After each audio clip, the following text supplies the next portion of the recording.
a corpse slumping over the mahogany table in the middle of a billion-dollar cartel negotiation, was an absolute death sentence for business.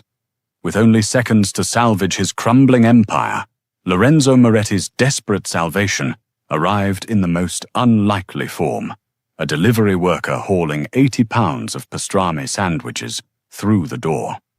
The penthouse suite of the Grand Continental in Manhattan smelled intensely of copper-expensive Tom Ford cologne and gun oil.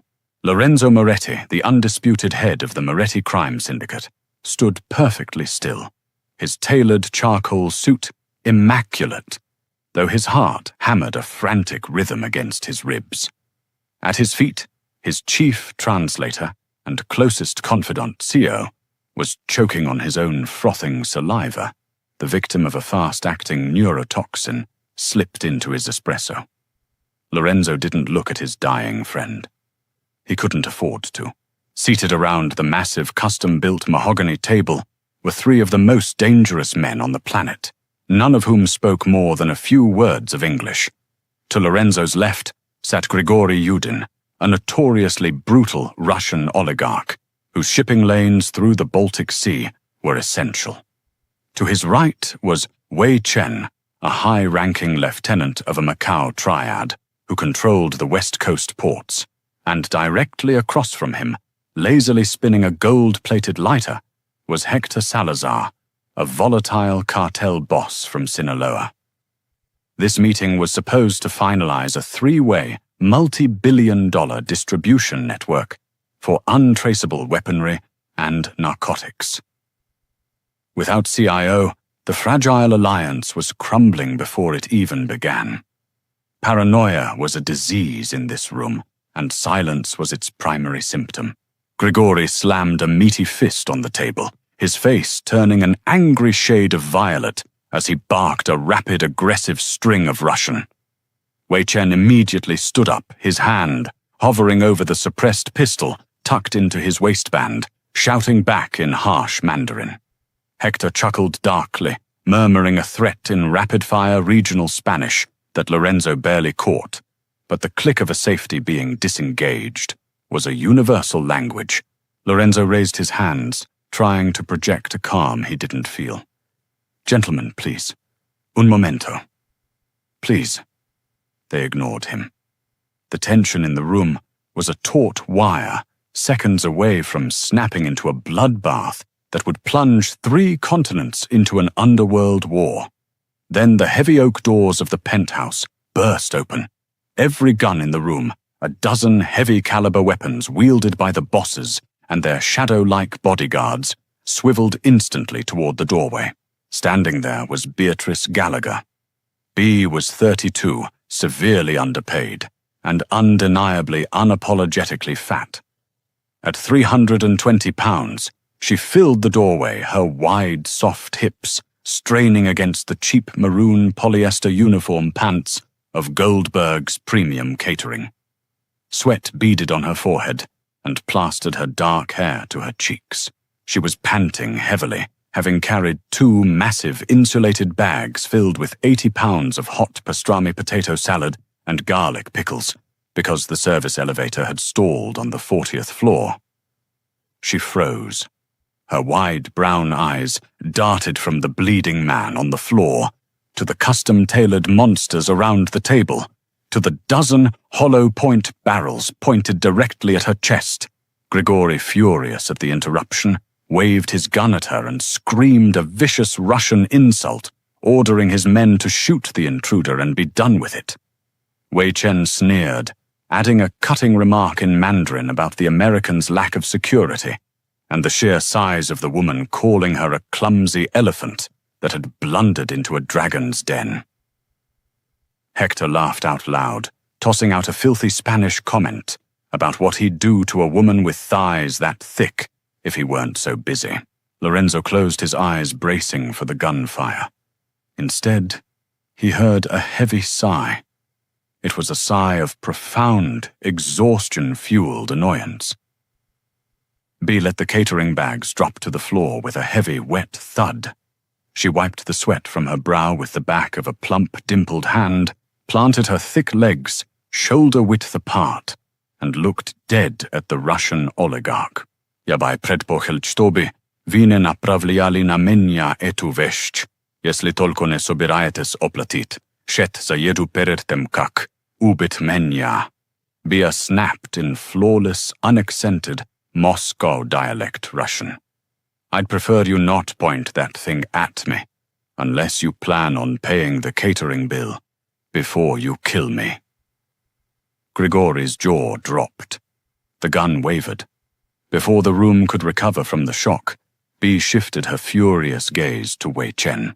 Her voice changed the tonal inflection, shifting instantly into perfect crisp Mandarin. Wabushi da zong, dan wajide zidaoni, gangchai de chengwe yu duo wuli. Bakyang fangxia fuze, nijantian de wukan hui hen nangkan. I am not an elephant, but I know exactly how rude your insult was. Put the gun down, or your lunch today is going to get very ugly. Wei Chen stepped back, blinking rapidly, his sophisticated veneer shattering. Finally she glared at Hector Salazar, who was staring at her as if she were an alien. Y en cuanto a ti pendejo, she spat in raw colloquial, Mexican Spanish. Si me tocas un solo pelo, te haré tragar esta mostaza picante por la nariz. Entendido? And as for you, asshole, if you touch a single hair on my head, I'll make you swallow this spicy mustard through your nose. Understood. Silence descended upon the penthouse. It was absolute and profound. Lorenzo Moretti stared at the sweaty, heavily panting, profoundly overweight delivery woman as if she were an angel sent directly from God. She was breathing hard, her large chest heaving, her thick arms crossing defensively over her stomach. She looked terrified, but a stubborn fire burned in her eyes. You, Lorenzo whispered, his voice hoarse. You speak their languages. Bea looked at the breathtakingly handsome Italian mafia boss. I have a master's degree in applied linguistics and advanced interpretation from Georgetown, she said, her voice trembling slightly, now that the adrenaline was wearing off.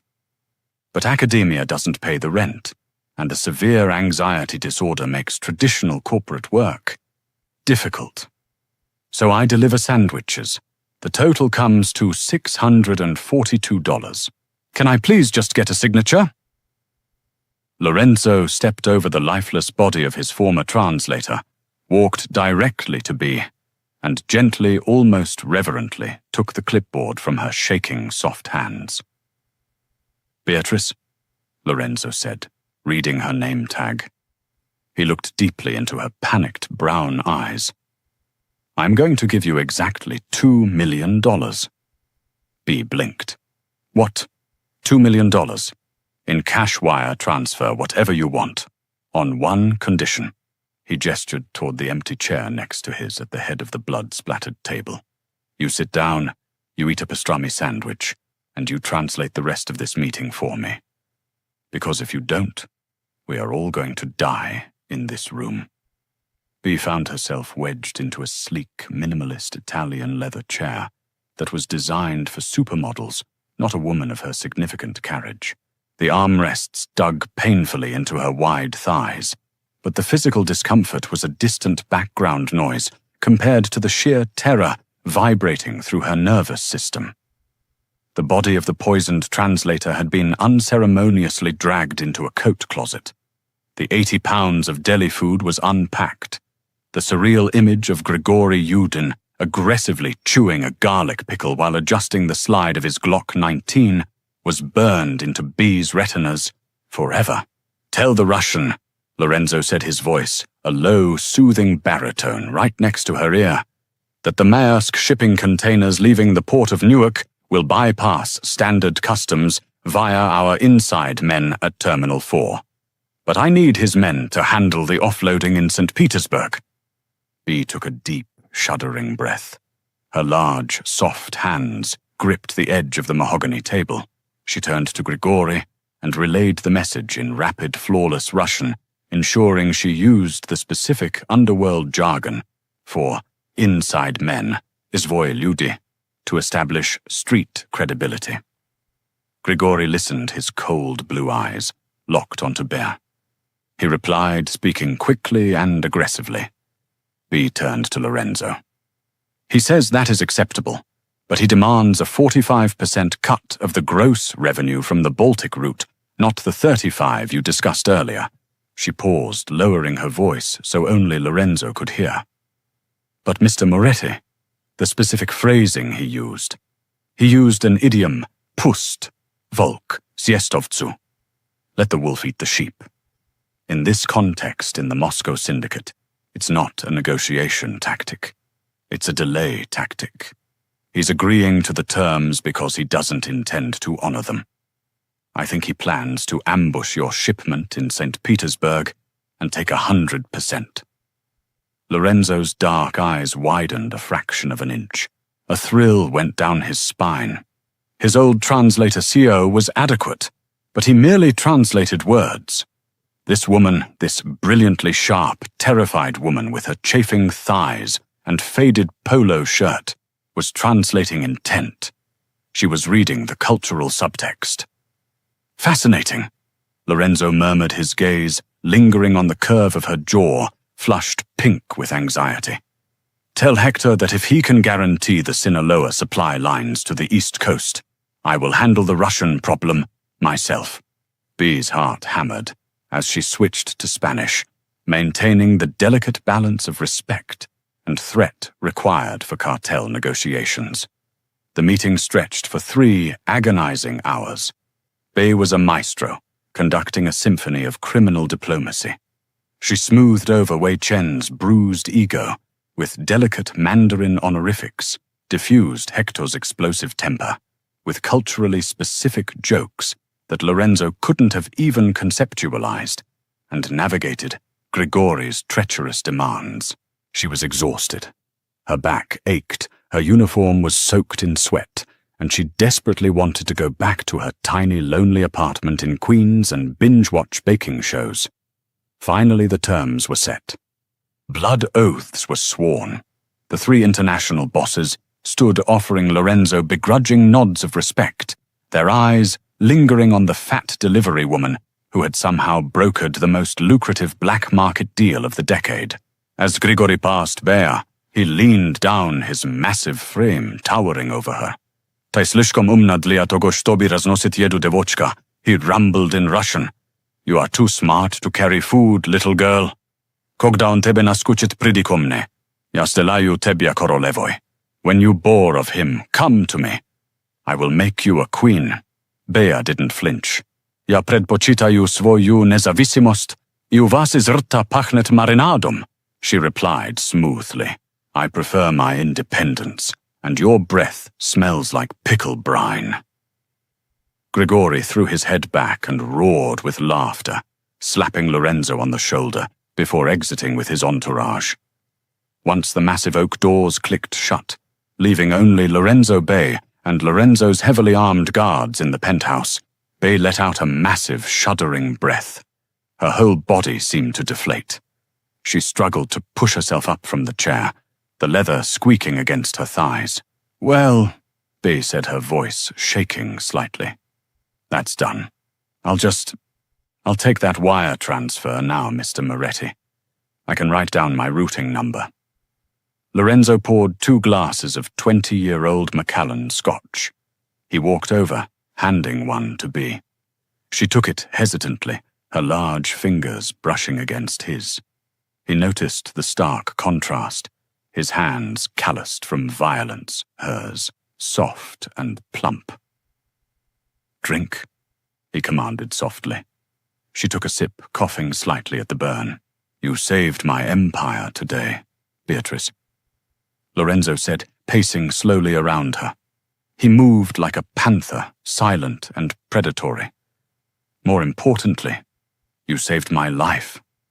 If Grigori had ambushed my men in St. Petersburg, I would have been weakened. Wei Chen would have smelled the blood in the water. I would be dead by Christmas." "You're welcome," Bea said, clutching her cheap catering bag. "I really just want to go home now." Lorenzo stopped in front of her, He looked at her plain face, devoid of makeup, her heavy, exhausted frame, and the brilliant, calculating mind hidden behind her terrified eyes. "You can't go home, Beatrice," Lorenzo said quietly. Bea froze. The blood drained from her face. You promised. You said if I translated, you'd pay me. You're going to kill me because I know too much." Tears welled in her eyes, spilling over her thick cheeks. "Please. I live alone. I don't have anyone to tell. I'll disappear. Shoka." "Kill you?" Lorenzo looked genuinely offended. He stepped closer, reaching out to gently wipe a tear from her cheek with his thumb. The touch sent a violent jolt of electricity through Bea's spine. "Beatrice, you are the most valuable asset I have ever encountered. Grigory just offered to make you his queen. Do you think he's going to let you go back to delivering pastrami? Do you think Wei Chen won't send his triad ghosts to kidnap you and use you against me?" Bea stared at him, the horrifying reality of the underworld sinking in. By sitting at that table, she hadn't just saved Lorenzo. She had made herself a high-value piece on a global chessboard. "You don't deliver sandwiches anymore, Beatrice," Lorenzo said, his voice dropping an octave, slipping into a dark, possessive timbre. "You belong to the Moretti family now. You belong to me. I am going to put you in a penthouse. I am going to buy you a wardrobe that doesn't bruise your skin. And you are going to be my voice." Bea gripped the handles of her empty delivery bags, her knuckles turning white. "And if I refuse," Lorenzo leaned in his lips, brushing the shell of her ear, the scent of gunpowder and cologne enveloping her senses. "Then I will have to convince you. And Beatrice, I am a very convincing man." The golden cage Lorenzo Moretti built for Beatrice Gallagher was located on the 42nd floor of a hyper-exclusive glass tower in Tribeca. It featured floor-to-ceiling windows, a private chef who previously held 2 Michelin stars at Le Bernardin, and a security detail composed of heavily armed men who looked like they chewed gravel for breakfast. For the first week, Bea was paralyzed by a bizarre cocktail of terror imposter syndrome and the sudden jarring absence of financial panic. Her bank account now showed a daily direct deposit that exceeded her previous annual salary. But she was a prisoner, albeit one wrapped in $1,000 cashmere throws. On her 8th day in captivity, the massive mahogany double doors to the penthouse opened. Lorenzo strode in, flanked by 3 nervous-looking women carrying garment bags. He looked devastatingly sharp in a midnight blue Tom Ford suit, a silver Patek Philippe watch glinting on his wrist. "You have been wearing the same oversized university sweatpants for 4 days, Beatrice Orcustad." Lorenzo said, his tone conversational, but laced with absolute authority. "While I admire the Georgetown pride, my chief intelligence officer cannot look like she's cramming for midterms." Bea bristled, pulling the heavy fabric of her hoodie tighter over her large stomach. "Off-the-rack Italian designer clothes don't exactly cater to a size 24, Mr. Moretti. I don't fit into the mafia wife aesthetic of silk slip dresses and stilettos. I'm fat. I'm clumsy. I like comfortable waistbands." Lorenzo didn't flinch. He simply gestured to the women. "Which is why I didn't send you to Bergdorf Goodman. I brought the head tailor from Christian Siriano's private atelier, along with a team who understands that true power requires custom architecture." He stepped closer, his dark eyes dropping to take in her wide hips and the soft, thick curve of her thighs. There was no disgust in his gaze, only a heavy, simmering heat that made Bea's breath catch in her throat. "Do not ever apologize for the space you take up, Beatrice. The women in my world are starving ghosts. You are substantial. You are real. Now let them measure you. We have a dinner meeting with the Irish at 8. The transformation was startling, By the time they arrived at the back room of a private, dimly lit speakeasy in Hell's Kitchen, Bay was poured into a custom-tailored, deep emerald green wrap dress. The heavy jersey fabric draped flawlessly over her large breasts, cinched tightly at her waist, and flowed elegantly over her stomach and hips. She looked powerful. She felt terrifying. The meeting was with Arthur Gallagher, no relation to Bea, a notoriously stubborn boss of the West Side Irish mob. Lorenzo needed Arthur's union contacts to move construction materials for a money-laundering front. Arthur, a red-faced man with a thick brogue, spent the first hour drinking heavily and speaking in a thick-coded Dublin street slang, intentionally trying to box Lorenzo out of the negotiation. Lorenzo sat back, sipping his bourbon, and simply tapped the table twice. It was their signal. Bea leaned forward, her heart hammered against her ribs, but her linguistic training took over. She didn't just translate, she mirrored the cadence and cultural aggression of the speaker. "Arthur," Bea said, her voice dropping into a flawless, working-class North Side Dublin accent that she had perfected during her master's thesis. "Stop acting the maggot and playing the hard man. Lorenzo knows your boys on the docks are skimming off the top of the union dues. We can either bury that little secret and do business, or I can translate your ledger for the federal prosecutors." "What's it going to be?" Arthur choked on his Guinness. The blood drained from his florid face. He stared at the large, commanding woman in the emerald dress as if she were a witch. 10 minutes later, the deal was signed. In the armored Maybach on the way home, Lorenzo poured them both a glass of champagne. The neon lights of Times Square washed over the car's interior, highlighting the sharp angles of his jaw. "You are a terrifying creature, Beatrice," Lorenzo murmured, his voice thick with admiration. "I'm just a linguist with a very good memory," she whispered, her hands shaking slightly from the leftover adrenaline. Lorenzo reached across the leather seat. His large, warm hand enveloped hers, his thumb tracing the soft, plump flesh of her knuckles. "No. You are the key to the city." He pulled her hand to his lips, pressing a slow, deliberate kiss to her skin. "And someone is trying to take the city from me." Bea froze. "What do you mean?" Lorenzo's expression turned lethal. "I intercepted an encrypted text file from Grigory Yudin's lieutenant in Brighton Beach. It's written in a localized coded dialect of Russian underworld slang. My other guys couldn't crack it. I need you to look at it tonight, because I believe I have a rat in my inner circle." For 3 days, Bea barely slept. She sat at the massive marble island in the penthouse kitchen, surrounded by empty coffee cups, highlighters, and printouts of the intercepted Russian texts.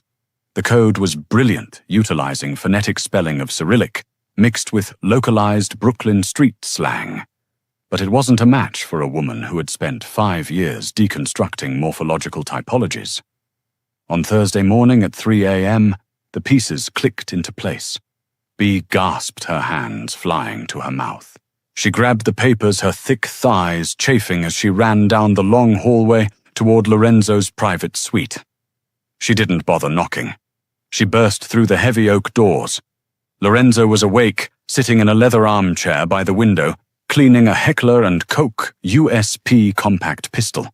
He wore only dark sweatpants, his heavily tattooed chest bare in the moonlight. He looked up, instantly alert. "It's Vincent." Bea breathed, her chest heaving as she waved the papers. "Your underboss, Vincent." Lorenzo went deadly still. "Explain." "The texts," Bea said, walking over and slapping the papers onto the glass side table. "They aren't just schedules. They are using a specific syntactic structure, a verbal tick. The writer constantly uses the phrase "Vykonce kontsov" at the end of the day, but places it at the beginning of the sentence. It's grammatically incorrect in Russian, but it's a direct translation of an English idiom. Vincent says that all the time. "At the end of the day, boss." He's the one giving Grigory your shipment schedules. And Lorenzo, She pointed a shaking, plump finger at the final highlighted line. He gave Grigori the security codes to the Red Hook warehouse. The shipment coming in tonight. It's an ambush. Lorenzo stood up. The air in the room seemed to drop 10 degrees. The raw, unfiltered violence in his eyes was terrifying, but for the first time, none of it was directed at her. "Get dressed," Lorenzo commanded, chambering a round into his pistol. Dark clothes, flat shoes. "Me, why do I have to go to a mafia shootout?" Bea squeaked, her panic returning full force. "Because if Grigori's men are there, they will be using scrambled radio frequencies. I need ears on their comms. And Beatrice..." He stepped close, cupping her soft, round face in his rough hands. "I am not letting you out of my sight. Ever again." 2 hours later, the air inside the Red Hook warehouse was thick with the smell of saltwater motor oil and impending death. Lorenzo and his men, heavily armed and cloaked in shadows, had infiltrated the catwalks above the main floor. Down below, millions of dollars in untraceable weaponry were packed into wooden crates. Bea was pressed flat against a steel girder on the catwalk, a bulky tactical headset clamped over her ears, a tablet in her lap. She was terrified, sweating profusely through her dark sweater, but her mind was laser-focused. Below them, the massive cargo doors groaned open. Black SUVs rolled in. Grigori's heavily armed Bratva foot soldiers poured out, sweeping the room. Among them, looking nervous and sweating, was Vincent. Lorenzo raised his hand, signaling his snipers to wait. He looked at Bea. Bea pressed the earpiece tighter. She could hear the Russian tactical chatter bleeding through the decrypted frequency. "Sector Alpha clear, awaiting the Italian target." A voice crackled in Russian. "They're setting up a kill box near the east exits," Bea whispered to Lorenzo, her voice barely a breath. 12 men, heavy armor.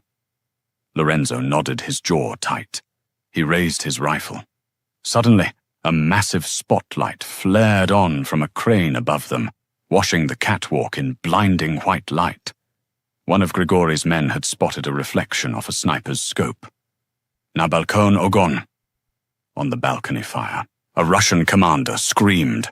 The warehouse erupted into deafening chaos. Bullets tore through the steel grating, pinging dangerously close to Bea's head. She screamed, dropping flat on her stomach, her large body seeking any cover the metal beam could provide. Lorenzo's men returned fire. The noise was apocalyptic. Wood splintered glass, shattered, and the smell of cordite burned Bea's throat. Through the chaos, Bea heard the Russian radio chatter escalate into a frantic scream. The commander was calling for reinforcements to flank Lorenzo's position via the north stairwell. If they made it up those stairs, Lorenzo and his men would be trapped. Panic seized Bea, but it was quickly replaced by a desperate, ferocious instinct to survive. She looked at the heavy two-way radio Lorenzo had left by her tablet, the one synced to the Russian frequency. Bea snatched the radio. She hit the transmission button. She didn't just speak Russian. She summoned the deepest, most guttural, authoritative Moscow dialect bark she could muster, mimicking the cadence of Grigori's elite guard. "Otmana, Otmana!" Bea screamed into the radio. "Abort, abort! Zasada na severnoi! Lesnitsev se odkodiat, k yuzhnim vorotam, nemedleno." Ambush on the north stairwell. All units fall back to the south gates. Immediately down on the floor, the Russian tactical team hesitated. The commanding voice on their encrypted channel was absolute. Believing they were walking into a trap, the squad that was about to flank Lorenzo abruptly turned and sprinted toward the south exit. "They're falling back to the south gates," Bea yelled to Lorenzo over the gunfire. Lorenzo didn't hesitate. He signaled his heavy gunners. As the clustered Russian squad funneled toward the south exit, Lorenzo's men unleashed a devastating crossfire, effectively neutralizing Grigori's elite strike force in seconds. Silence fell over the warehouse, broken only by the groans of the wounded and the hiss of a punctured steam pipe. Down on the floor, Vincent was on his knees, weeping a gun held to the back of his head by one of Lorenzo's men. Grigori was nowhere to be seen. He had likely sent his men to do the dirty work. Lorenzo lowered his rifle. He was covered in drywall dust, a shallow, bloody graze across his cheekbone. He walked over to where Bee was slowly pushing herself up from the metal, grating her knees, trembling violently. She looked up at him, her wide brown eyes filled with tears, her hair a wild, frizzy mess, her clothes covered in dirt. Lorenzo dropped his rifle. It clattered loudly against the steel. He fell to his knees in front of her, his hands gripping her thick waist, pulling her flush against his chest. "You magnificent, brilliant woman." Lorenzo breathed his voice, thick with an emotion Bea had never heard from him. He buried his face in the crook of her neck, inhaling her scent over the gunpowder. "You just saved my life. Again. I think I need to stress eat a very large pizza." Bea sobbed, wrapping her plump arms around his broad, muscular shoulders, burying her face in his chest. Lorenzo pulled back his dark eyes, burning with fierce, uncompromising possession. He framed her soft face with his calloused, blood-stained hands. "You can have whatever you want, Beatrice. The whole city is yours. Because from this night forward, you are no longer just my translator." He leaned in, capturing her lips in a bruising, desperate, hungry kiss that tasted of danger and absolute devotion. "You are my consigliere," he whispered against her mouth. "You are my queen." Who knew that a late delivery of hot pastrami would lead to the rise of the most powerful, brilliant, and beautifully thick mafia queen New York has ever seen? Bea proved that true power isn't about fitting into a sample size. It's about owning the room in 5 different languages. If you loved this intense, twist-filled mafia romance, smash that like button, share the story with your fellow romance lovers, and don't forget to subscribe to the channel for more thrilling stories every week.